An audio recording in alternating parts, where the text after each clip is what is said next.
Olá, seja você muito bem-vindo ao Monólogos da Hora, esse quadro dentro do Na Hora a gente junta, onde eu, Rafa França, venho aqui para falar de algumas ideias que eu tô pensando aí pelos dias, alguma coisa que eu queira espalhar pro mundo.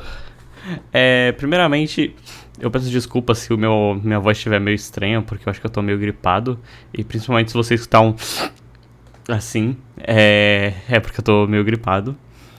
E vamos então o que eu gostaria de falar, né? Esses dias eu tava pensando sobre como seria, né, uma sociedade no mundo de Avatar. O Avatar que controla os elementos, não os azuis. Eu não ligo pros avatares azuis. Eu tava vendo muita coisa sobre Avatar, né? A Stephanie começou a ver agora, ela já terminou a Lenda de Aang e vai pra Lenda de Korra. E aí eu muito pensando sobre isso, né? Pra quem não conhece Avatar, né? Avatar é uma franquia que até agora tem 2 séries animadas e alguns quadrinhos. Tá ali pra lançar um filme e mais uma série animada. As 2 séries se chamam, né, A Lenda de Aang e A Lenda de Korra, que conta a história sobre o Avatar. Nesse mundo as pessoas podem controlar um dos elementos, né? Então água, terra, fogo e ar. E o Avatar é o único que pode controlar os 4 elementos. Também tem gente que não controla nada. E eu tava pensando sobre como seria, né, o mundo, porque você vê ali que, tipo, principalmente na Lenda de Korra, você vê que, por exemplo, os dominadores de fogo que têm capacidade de fazer raios, eles trabalham em usinas elétricas, assim, os dominadores de metal, que são da Terra, né, eles podem construir coisas e tudo mais. E eu tava pensando sobre como seria isso na vida real, né, como funcionaria dentro do sistema vigente na nossa realidade.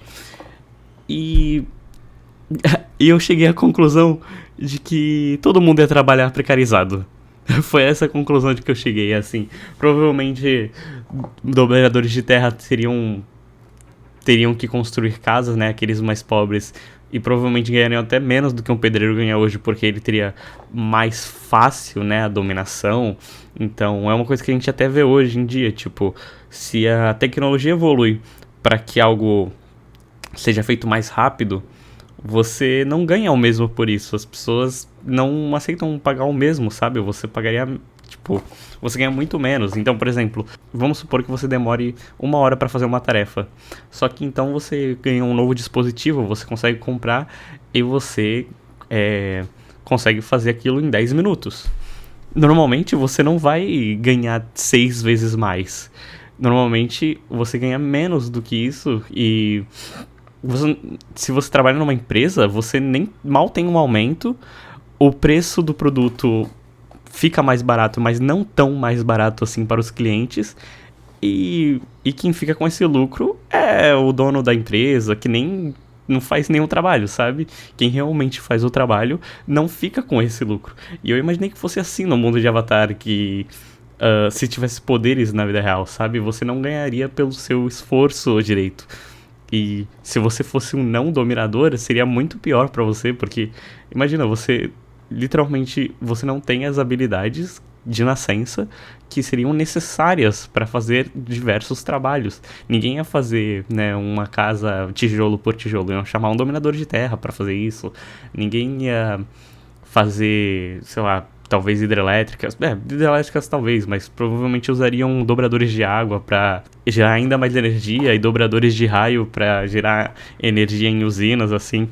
E eu acho isso interessante, porque Avatar é um desenho de lutas.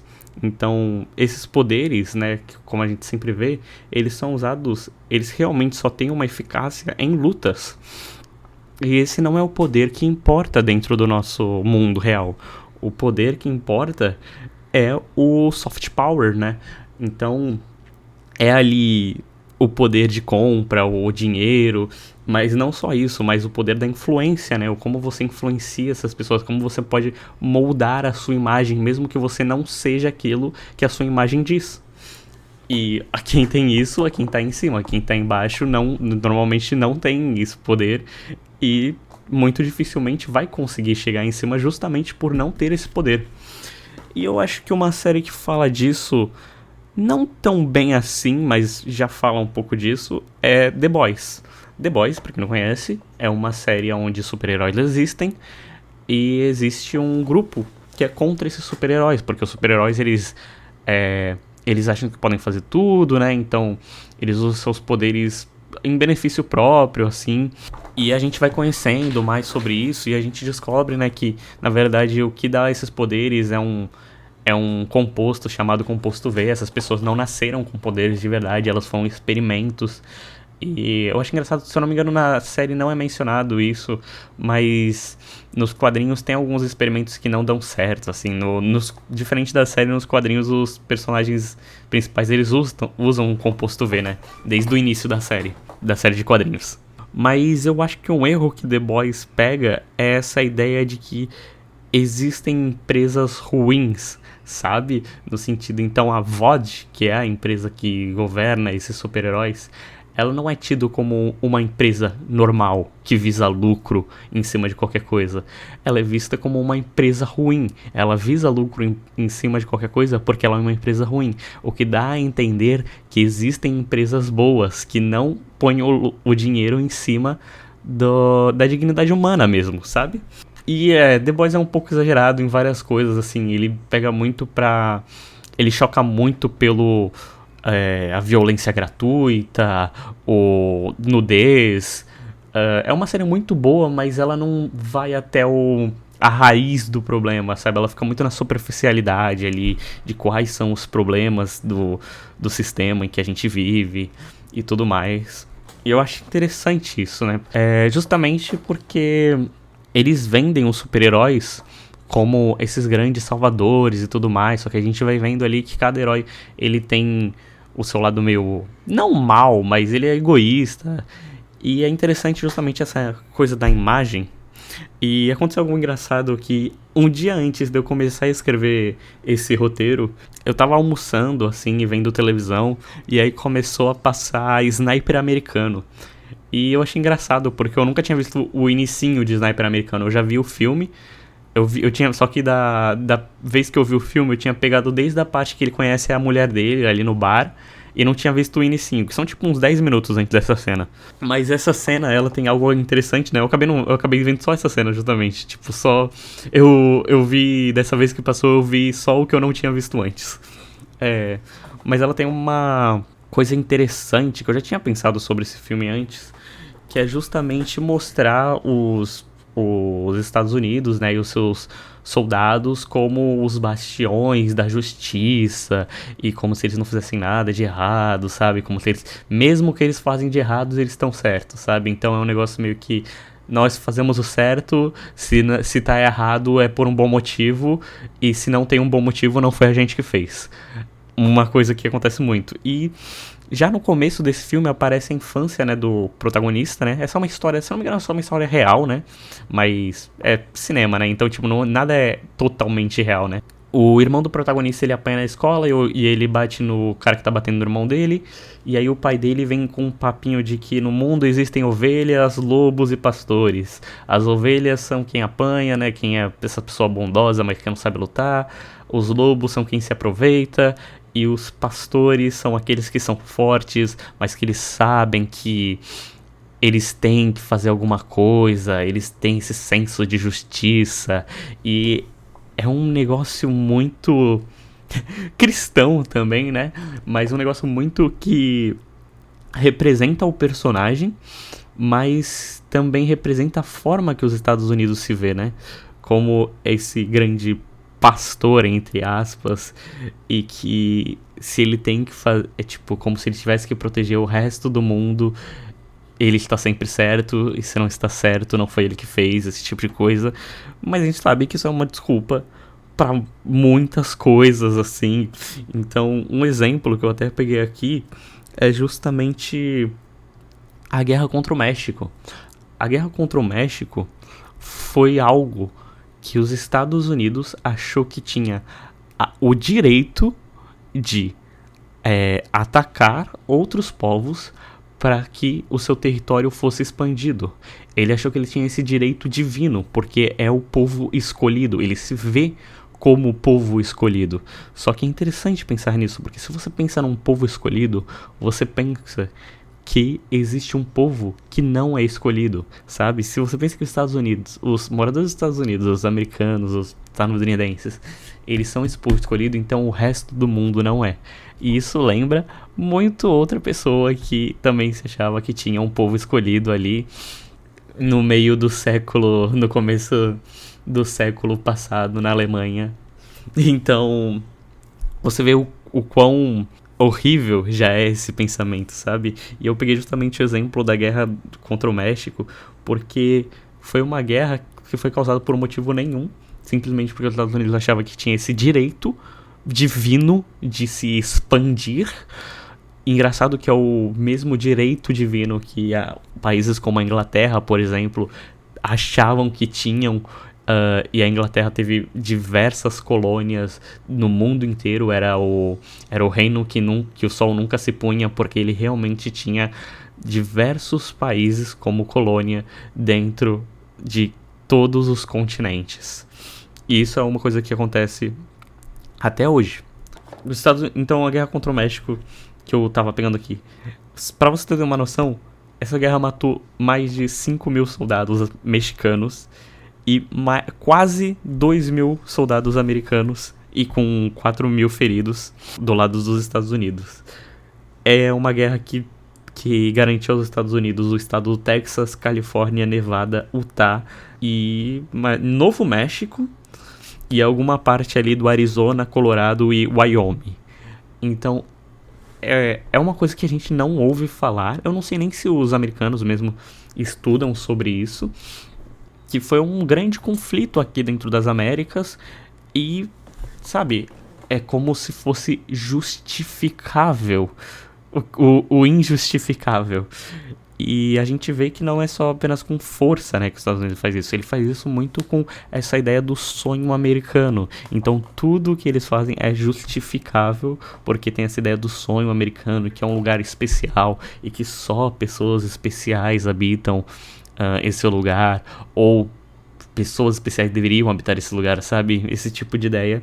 E isso é interessante porque justamente algumas semanas atrás teve o Oscar de 2023 e o ganhador do Oscar de melhor coadjuvante masculino foi Kwang Ke-huy. Eu não tenho certeza sobre isso, sobre como se pronuncia, né? Mas ele também é conhecido como Jonathan Ke Quan. E isso é uma coisa que eu já achei interessante na minha pesquisa, porque eu não tinha certeza de como fala o nome dele chinês, mas eu tinha certeza sobre como fala o nome dele americano, né? Então é essa ideia do soft power, porque a língua inglesa é uma língua diferente do português. Então, se você pegasse alguém que realmente só teve contato com a língua portuguesa, provavelmente ela iria Jonathan, mas é Jonathan. Então, mesmo se você não estudou inglês, você já tem uma vaga ideia de como se pronuncia algo escrito em inglês, mesmo que você não saiba o significado dessa palavra. Agora, algo escrito em chinês já não é algo que a gente tem tanto essa ideia. Apesar da China estar ali se expandindo, né, sendo segunda potência mundial ultimamente. Mas enfim, o que o Jonathan Ke Quan tem a ver com tudo isso que eu tô falando? Eu acho interessante porque ele é um vietnamita e os Estados Unidos simplesmente invadem o Vietnã e ele fala... Eu vou falar aqui as frases exatamente o que ele disse. Ele, parafraseando aqui Jonathan Ke Quan: passei um ano num campo de refugiados e de algum jeito acabei aqui, no maior palco de Hollywood. Dizem que histórias como essa só acontecem em filmes. Não acredito que esteja acontecendo comigo. Esse é o sonho americano. Então é justamente isso que eu tava falando antes, sobre essa ideia do sonho americano, sobre ser um lugar mágico e especial, e por conta disso as coisas que ele faz são justificáveis. E a guerra do Vietnã foi uma guerra, eu não pesquisei os números aqui, mas foi uma guerra ali, Vietnã, Camboja e Laos. Perdão, tem um S, mas não se pronuncia o S. Onde vários países acabaram se envolvendo, né? Aconteceu ali no meio da Guerra Fria.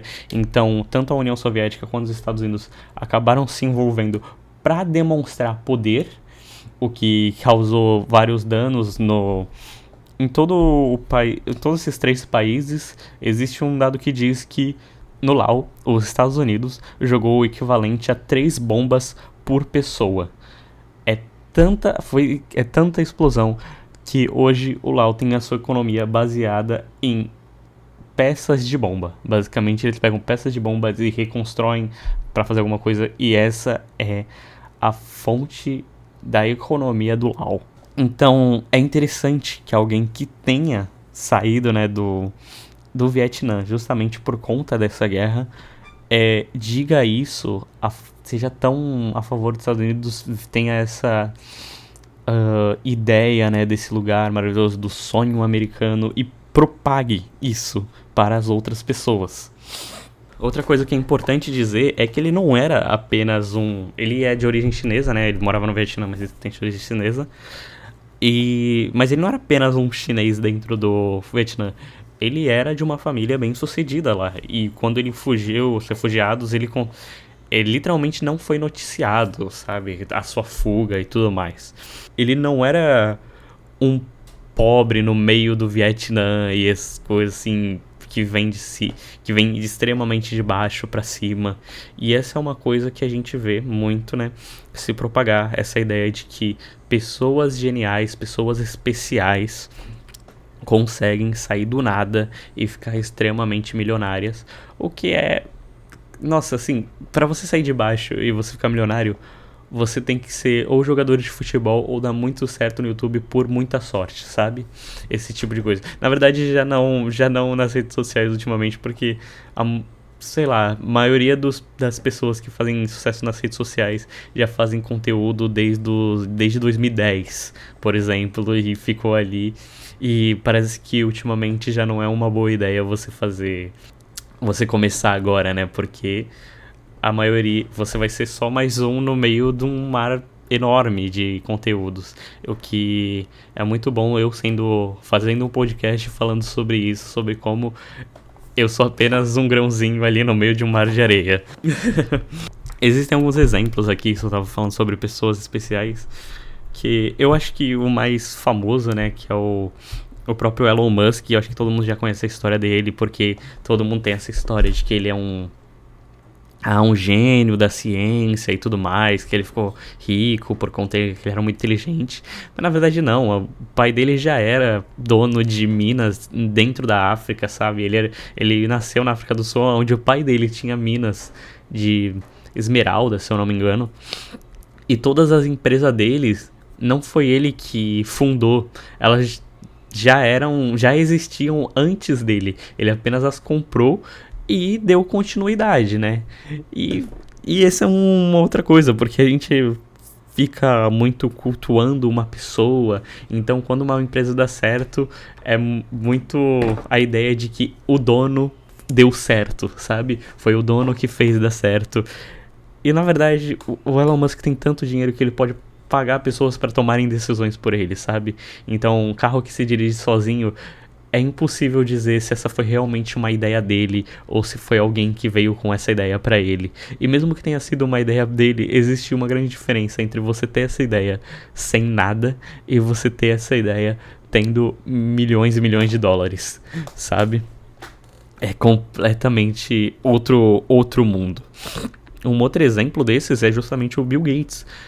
Assim, tem essa história, né, de garagens, que ele construiu a empresa dele numa garagem e tudo mais, e não é mentira, ele realmente construiu uma empresa na garagem, mas isso dá a ideia de que ele não tinha nada.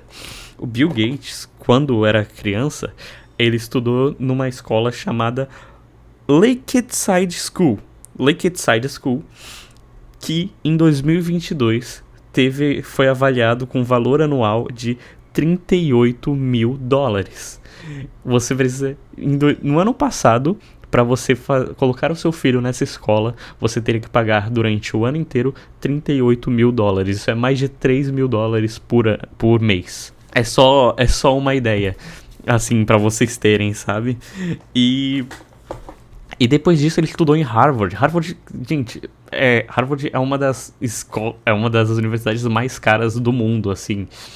É muito É muito bizarro a gente achar que o cara fez algo apenas porque ele era foda, sabe? Apenas porque ele teve uma ideia e aí ele conseguiu fazer. Porra, todo mundo tem ideia todo dia, meu irmão, sabe?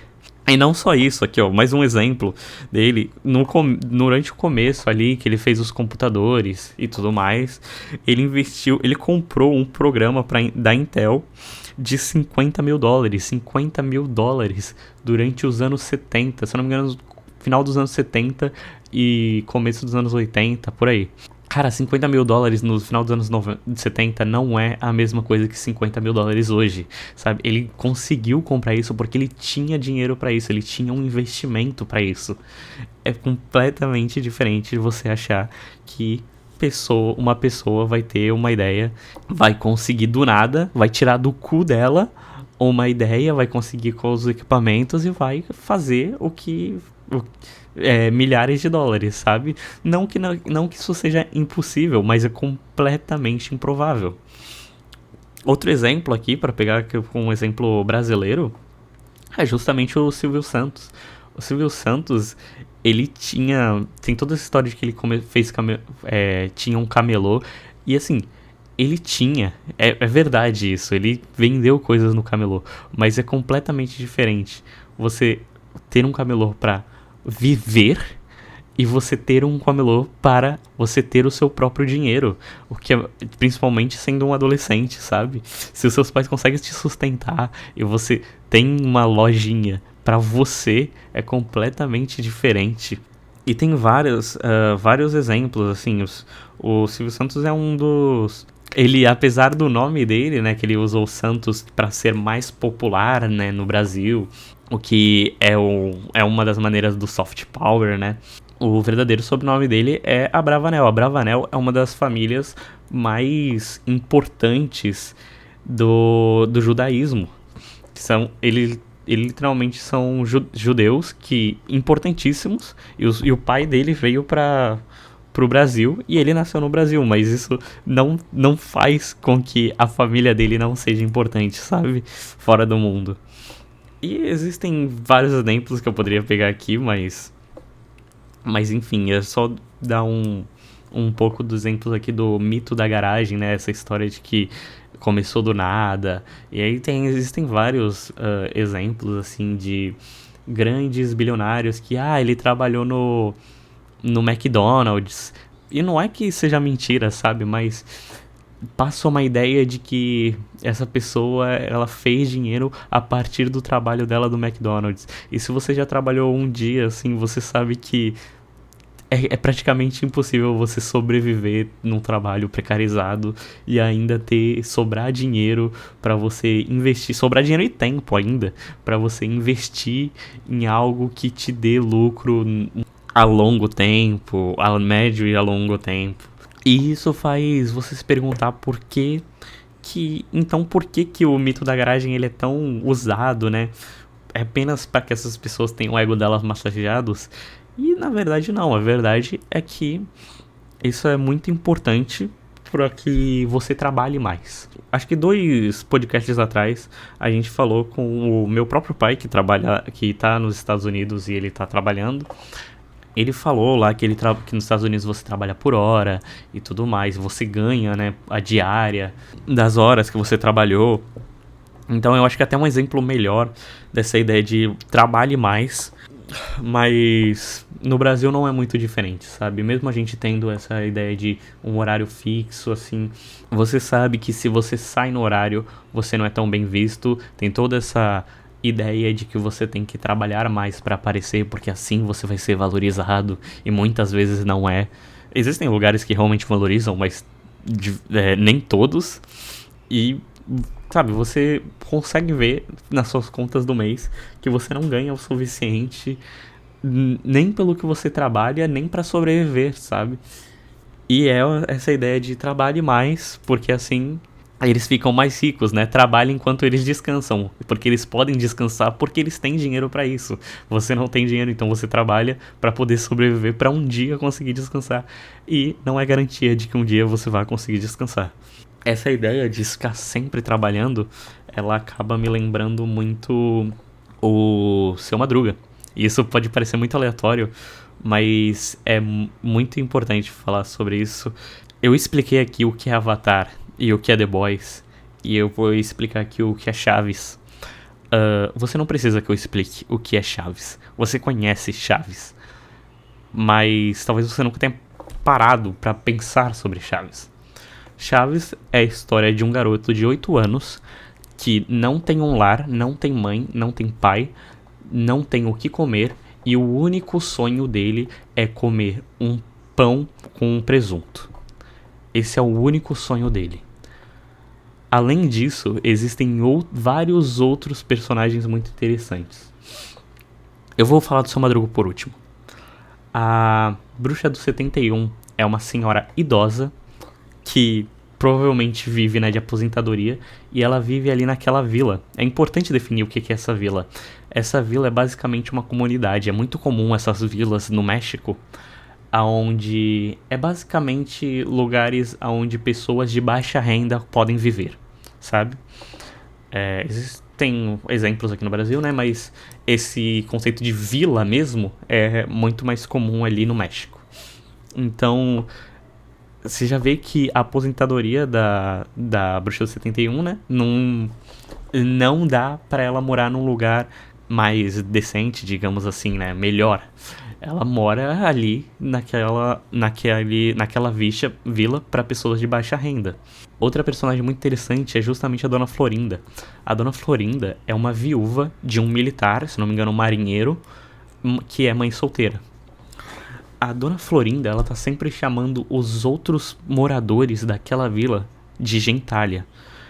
E é interessante você parar pra pensar sobre a Dona Florinda, porque ela não percebeu que ela faz parte do que ela chama de gentalha, sabe?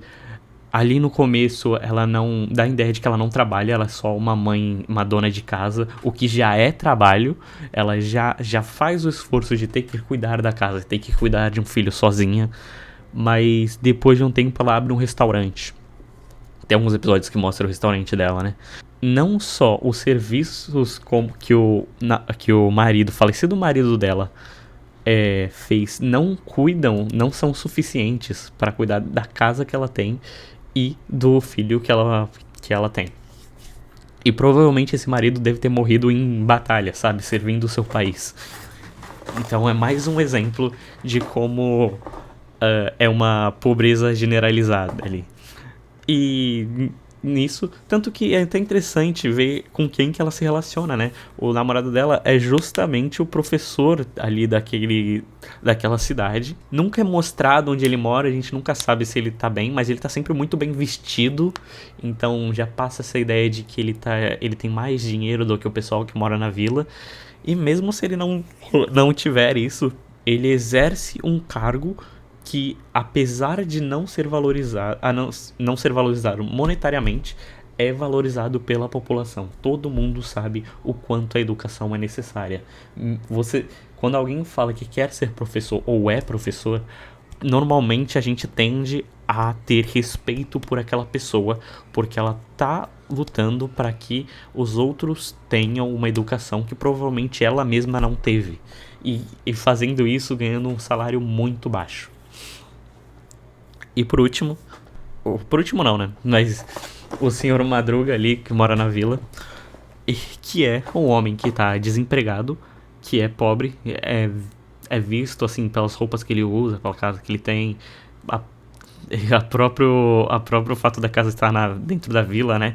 Que ele tá sempre devendo ali 14 meses de aluguel. E ele tem diversos trabalhos ao longo da série. E ele também é um pai solo, né? Ele tem que cuidar da sua filha sem a ajuda de uma mulher. Nunca é dito, né, o que aconteceu com a mulher dele, a mãe da Chiquinha. Mas você pode ter essa visão mais ampla, né, do que é a vila, esse lugar de pessoas de baixa renda, e como elas vivem umas com as outras, e a Dona Florinda tá sempre ali achando que ela vai subir de novo, né, que ela vai voltar pra onde ela tava antes. Provavelmente antes ela tinha mais dinheiro, justamente quando o marido dela estava vivo, né. Dentre todos esses adultos, você tem justamente o seu barriga. Eu acho interessante porque em alguns episódios, se eu não me engano, acontece alguma coisa com a vila e aí ninguém consegue viver lá porque estão resolvendo. E aí o seu barriga, ele oferece a casa dele. E eu acho interessante porque o cenário da casa do seu barriga é praticamente o mesmo cenário da vila, só que branco. E é interessante isso porque a gente vê que onde várias pessoas moram juntas, devendo aluguel, tudo mais, é praticamente do mesmo tamanho da casa de uma única pessoa, né, do seu barriga, junto com o Nhonho, que a gente também não sabe o que aconteceu com a mãe dele, não sabe se tá viva ou não, mas ela nunca aparece.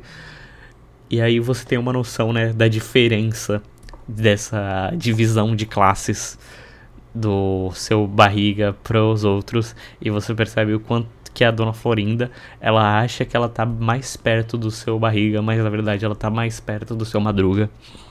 E a mesma coisa acontece justamente com as crianças, né? O Kiko, ele tá sempre querendo demonstrar que ele tem mais do que o Chaves, então tem sempre aquela história que vai dar a bola quadrada pra ele, e o Chaves tá sempre olhando o Kiko assim meio distante, né? Num sentido de o Chaves não tem o que o Kiko tem, que ele tem uma casa, ele tem uma mãe, ele tem presentes que ele ganha da família e tudo mais. E o Chaves não tem isso, mas o Kiko, ele tá muito mais perto do Chaves do que ele tá do Nhonho, que é filho de basicamente um burguês, né? O próprio Sr. Barriga, ele aparece ali pra cobrar, mas a verdade é que nem isso ele precisava saber fazer, sabe? Ele poderia simplesmente pagar alguém pra cobrar o aluguel por ele e estaria tudo certo. Ele conseguiria isso sem muitos problemas. E eu acho que é isso que demonstra, né, essa divisão entre os personagens de Chaves, uma série que você passava ali dando risada, mas que tem muito mais a dizer. Mas eu queria voltar um pouco no que eu tava falando. Esse podcast vai ficar um pouco desconexo, mas é assim mesmo que a gente faz. Esse é o Na Hora a gente junta. São várias ideias que não exatamente... Elas se conectam, mas não exatamente do jeito que você esperaria. Voltando um pouco, né, que eu tava falando sobre tecnologia, sobre como você não ganha pelo como você trabalha. E se você tem algum método de fazer aquilo mais rápido, você ganha menos ainda. É claro que no geral você acaba ganhando mais porque, tipo, você vai mais rápido mas não é o quanto você produz, é o quanto você se esforça. Independente se você produz muito mais do que o outro, se você tá fazendo menos esforço porque você tem uma máquina pra te ajudar, as pessoas tendem a querer que o produto seja mais barato, muito mais barato, aliás.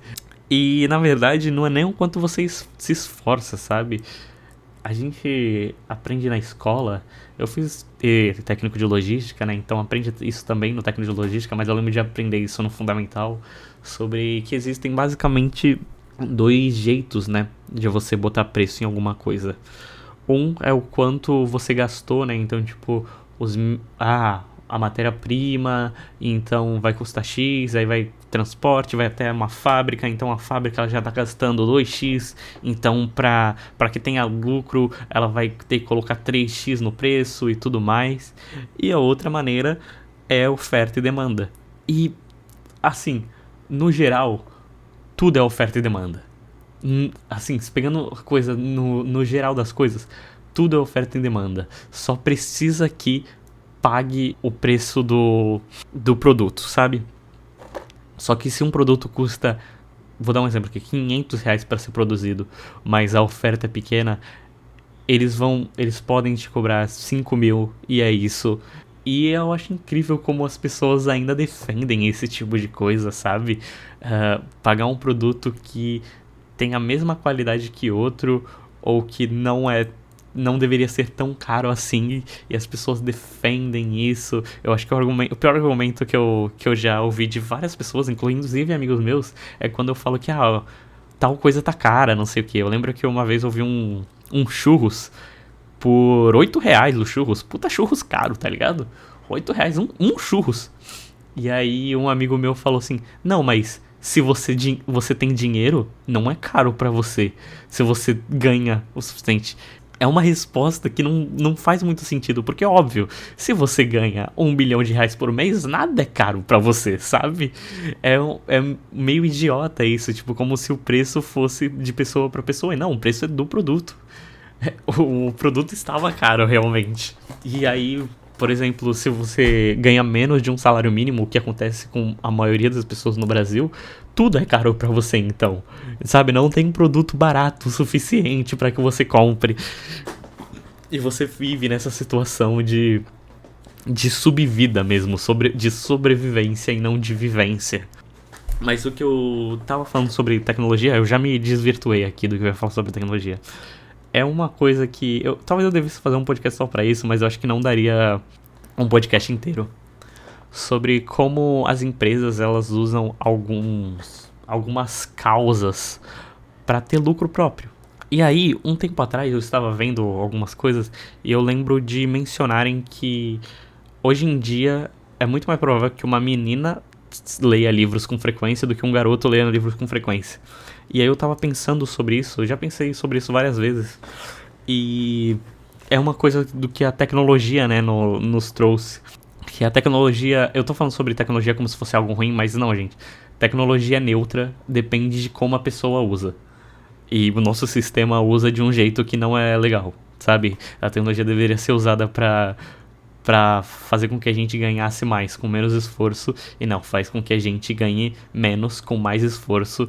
E aí, se você tem uma máquina, você, ao invés de ter 5 funcionários que trabalham por 8 horas, você pode ter um funcionário que trabalha por 10 horas por muito menos, porque ele não quer ficar desempregado como os outros 4 funcionários. Mas, voltando aqui, sobre como o livro hoje em dia virou algo muito mais feminino e aí eu fiquei pensando sobre isso porque é muito óbvio. Por quê? Porque o avanço da tecnologia, né, então computadores e celulares principalmente, nos fez com que coisas independentes pudessem ser feitas, né?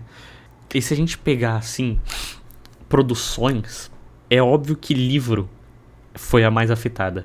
Porque se você pegar um filme, pra fazer um filme ou uma série independente, você precisa de uma câmera legal, um áudio legal. Isso é uma coisa muito importante, porque o mais importante é sempre o áudio, porque uma pessoa ela consegue ver um vídeo com qualidade ruim. Agora, um vídeo com áudio ruim não é suportável, sabe? Então, você precisa de uma câmera legal, um áudio legal, você precisa de amigos que façam isso, né? Já que você tá fazendo algo independente, você com certeza não vai conseguir pagar ninguém. E vai precisar de uma galera e nem todo mundo vai estar afim de fazer, vai ter gente que não vai levar a sério, então é muito difícil. Se você quer fazer uma animação, você precisa de muito tempo, você precisa de algo como um computador bom para fazer esse tipo de animação, você precisa de algo que você consiga desenhar. Então, por exemplo, eu tenho uma mesa digitalizadora, ou como eu gosto de chamar, tábua de desenho, porque é muito melhor esse nome, onde eu consigo fazer desenho no computador, mas nem todo mundo, sabe, não é algo tão acessível assim, e você teria que ficar muito tempo fazendo, e por exemplo, para fazer um de 1 minuto, assim, poderia ocupar mais de mês, sabe, do seu tempo. Então, o que é mais fácil de fazer é justamente quadrinhos e livros. Quadrinhos você precisa desenhar, né, e um segredo é que você não precisa desenhar difícil para desenhar bem. E livro você precisa saber escrever, né? E eu não digo só saber escrever, tipo, saber a forma culta, a gramática, mas saber montar uma história para que ela seja interessante. Então, tendo um celular e sabendo montar uma história, você consegue montar um livro. E isso faz sentido o porquê que hoje em dia tem muito mais garotas que leem livros, porque é justamente aonde elas conseguem encontrar um lugar que é uma garota escrevendo para outras garotas, porque quando a gente vê o cinema, principalmente, é muito do homem para o homem, do branco para o branco, do hétero para o hétero. E ali aonde a gente, principalmente em fanfics, esse tipo, foi aonde, principalmente ali na virada dos anos 90 para 2000, né, ali até hoje, aonde a gente consegue ver histórias que realmente contam sobre mulheres, sobre gays, sobre negros e tudo mais. E eu acho interessante que um exemplo que eu consigo pegar aqui é da Alice Oseman, que ela escreveu o quadrinho Heartstopper. Heartstopper, pra quem não conhece, né? É um quadrinho que virou série da Netflix e conta sobre um casal de 2 garotos, um gay e um bi, né? E conta sobre a vivência deles juntos, sobre os amigos deles e tudo mais.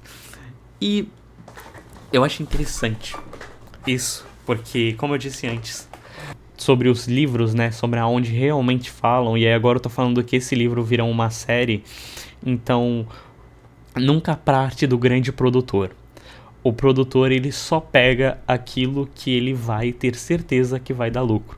Então, quando a série de Heartstopper foi anunciada, o quadrinho já era muito popular, já era um sucesso. E antes mesmo disso, né, ela começou como webcomic e fez muito sucesso, a própria autora já era bem famosa na época. E então viraram quadrinhos físicos porque algum produtor, sabe, alguma editora viu que daria certo. E esse é algo interessante, porque a iniciativa privada, ela só investe naquilo que ela tem 100% de certeza que vai dar pelo menos algum lucro. Ela nunca investe em algo que não vai dar lucro. E isso a gente pode ver até em coisas como a internet foi feita, né, durante a Segunda Guerra por governo, né, por coisas estatais, por agências estatais. O próprio smartphone, né? O smartphone, ele foi criado por uma agência privada, mas na verdade toda a tecnologia que o smartphone, ela foi criada por iniciativa estatal. Eles apenas pegaram essas tecnologias e juntaram, porque aí sim eles teriam 100% de certeza que isso daria lucro. E falando sobre Heartstopper, né? Só começou a ser mais usado, né? Então, essa temática sobre LGBT quando os produtores começaram a ver que isso daria uma audiência grande, que isso daria lucro. E eu acho que, como último exemplo aqui, que eu gostaria de citar, é justamente o caso do live action da Pequena Sereia. O live action da Pequena Sereia ainda não estreou. E aí eles colocaram uma atriz negra. Agora eu esqueci o nome dela. Que droga. Mas eles colocaram uma atriz negra pra fazer a Ariel. O motivo deles colocarem a atriz negra não é porque ela é a melhor atriz que foi escalada, sabe? Não é porque existe alguma crítica sobre o racismo nessa história. Talvez fazendo até uma crítica com as sereias, né, que são diferentes dos humanos, e uma alusão ao como as pessoas negras, né, são vistas, né, durante toda a história. Mas ela é usada porque eles sabem que isso vai incomodar uma parcela bastante racista da população e então vai virar o assunto do momento. Então as pessoas progressistas, bem intencionadas, né, mas sendo usadas por essas empresas, elas vão se sentir no dever de ter que proteger essa escolha de que uma atriz negra pode fazer a Ariel. E é óbvio que pode, mas não é por isso que eles escolheram para justamente causar essa discussão. E com isso, o filme ele já é famoso mesmo sem ele ter estreado. O filme ele pode ser uma porcaria, ele pode não ter nenhuma criatividade, ele pode ser um filme sem alma, como foi alguns dos live actions da Disney, apenas porque ele já é popular por conta de toda essa discussão. E aí as críticas, elas começam a se confundir, sabe? Então, quando você vai, na boa intenção, criticar esse filme, ela pode ser confundida com uma opinião racista, né? Então, isso meio que envolve essa obra numa proteção onde ninguém pode falar mal, enquanto que os progressistas estão sendo usados, né, justamente para defender algo que não precisa ter qualidade para se tornar famoso. E eu acho que volta bem no início que eu tava falando, né? A Disney não é uma empresa ruim por fazer isso. Todas as empresas são assim. Se você acha que a Disney é uma empresa ruim por fazer isso, todas as empresas são ruins, sabe? A Disney é só uma empresa e ponto, que visa lucro. Isso é o que eu tinha pra falar. Desculpa se eu dei muitas voltas ali, eu não consegui. Acho que eu devia ter me estruturado melhor, eu não consegui seguir uma linha reta, mas eu acho que eu consegui dizer tudo o que eu gostaria de dizer. E eu espero ter sido entendido. Muito obrigado por me ouvir até aqui. Eu sou o Rafa França, esse é o Monólogos da Hora, um quadro dentro do Na Hora a Gente Junta. Se você não conhece o Na Hora a Gente Junta, não sou só eu, sou eu e mais dois amigos, o Fabrício, o JP e a minha namorada, a Stephanie. E se você não gostou de mim, você provavelmente vai gostar de um deles, porque eles são incríveis. Nós também temos outros quadros, como Na Hora a Gente Junta, que é o quadro que dá nome ao podcast, onde alguém traz um tema e os outros não sabem o que é, e nós discutimos sobre esse tema. Ou Na Hora a Gente Critica, onde a gente pega algum filme, algum desenho, alguma coisa assim, pra criticar e falar o que nós achamos sobre isso. E o quadro novo, que por enquanto só tem um episódio, né, mas já estamos planejando o segundo, que é o Convidado da Hora, onde nós falamos, no primeiro episódio nós falamos com meu pai sobre como é morar nos Estados Unidos sendo um brasileiro. E o Dikuan, que já participou aqui do Na Hora a Gente Critica, ele provavelmente vai vir num próximo episódio pra falar como é ser um ator, né? Começar na carreira de ator. Então, muito obrigado até agora. Eu espero que você tenha gostado. Se você está no YouTube, deixe o seu like ou esse tipo de coisa, assim, compartilha se você acha que as pessoas precisam ouvir o que eu tenho a dizer. E é isso. Falou!